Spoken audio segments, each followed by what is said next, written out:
আসসালামু আলাইকুম। ওয়ালাইকুম আসসালাম ওয়া রাহমাতুল্লাহি ওয়া বারাকাতুহু। বলছিলাম আমাদের রাজাপুর ফাঁকাটি মোড় যে পরপর 3 দিন সমাজ বসেছিল তা কি নিয়ে আলোচনা করেছে তা আপনার মুখ থেকে আমি শুনতে চাই।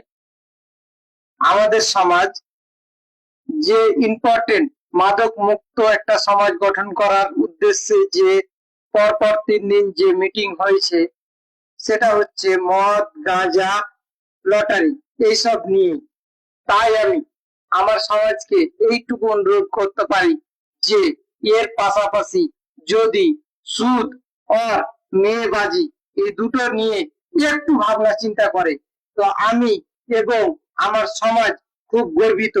এবং এসব কাজের সাথে বা এসব সংশোধনের ক্ষেত্রে যেসব সমাজ উদ্যোগ নিয়েছে বা কমিটি গঠন করেছে তারা যেন রাজনৈতিক কোনো দৃষ্টিভঙ্গি না দেখিয়ে সত্যি পথে এই সমাজটাকে মাদক মুক্ত করতে চাই।